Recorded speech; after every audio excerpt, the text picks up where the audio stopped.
നമസ്കാരം. Raf talk മലയാളത്തിലേക്ക് അവർക്കും സ്വാഗതം. ഞെട്ടിക്കുന്ന വാർത്ത, ഷോക്കിംഗ് എന്നൊന്നും പറഞ്ഞ് വെറുതെ കോമഡി ആക്കുന്നില്ല. കോമഡി വാർത്ത എന്ന് പറയാനാണ് എനിക്ക് തോന്നുന്നത്. കാരണം 3 കളികൾ കഴിയുമ്പോൾ ഒരു താരം പോകുന്നു, ബ്ലാസ്റ്റേഴ്സ് മറ്റൊരു വിദേശ താരത്തെ കൊണ്ടുവരുന്നു. എന്തൊക്കെയാണ് ഇവിടെ നടക്കുന്നത്? എന്തൊക്കെയാണ്? 3 കളികളും പൊട്ടി നിൽപ്പാണ്. അപ്പോൾ വിദേശത്ത് നിന്ന് കേരള ബ്ലാസ്റ്റേഴ്സ് കൊണ്ടുവന്നിരുന്ന സെൻട്രൽ ബാക്ക് ഒമർ ബ, അദ്ദേഹം ചില കളികളിൽ ഒരു പ്രതീക്ഷയൊക്കെ തന്നിരുന്ന ഒരു പ്രകടനം നടത്തിയിരുന്നയാളാണ്. അദ്ദേഹം ഇതാ പോകുന്നു.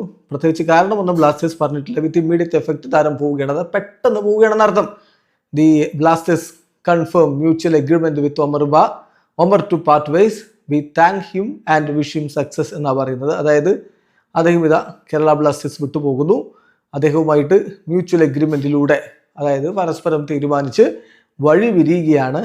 അദ്ദേഹത്തിന് എല്ലാവിധ ഭാവുകങ്ങളും നേരുന്നു ഭാവിയിലേക്ക് എന്ന് പറഞ്ഞുകൊണ്ട് അദ്ദേഹത്തെ ഇതാ പറഞ്ഞയക്കുന്നു. അത് കഴിഞ്ഞ് കുറച്ച് കഴിഞ്ഞപ്പോൾ ബ്ലാസ്റ്റേഴ്സ് അറിയിക്കുന്നു പെൻ ടു പേപ്പർ, അതായത് ഒപ്പിട്ട് കഴിഞ്ഞു. എന്തോ ഒപ്പിട്ടു? NDI ഫോലോ ബ്ലാസ്റ്റേഴ്സിലേക്ക് എത്തിയിട്ടുണ്ടെന്നാണ് പറയുന്നത്. NDI ഫോലോ ഒരു സെനഗലീസ് താരമാണ്. അദ്ദേഹം സെൻട്രൽ ബാക്ക് തന്നെയാണ്. 24 വയസ്സേ ഉള്ളൂ. എന്തൊക്കെയാണ് ഇവിടെ നടക്കുന്നത്? എന്തെങ്കിലുമൊക്കെ നടക്കട്ടെ എന്നായിട്ടുണ്ട് ഇപ്പോൾ ആരാധകർക്കും.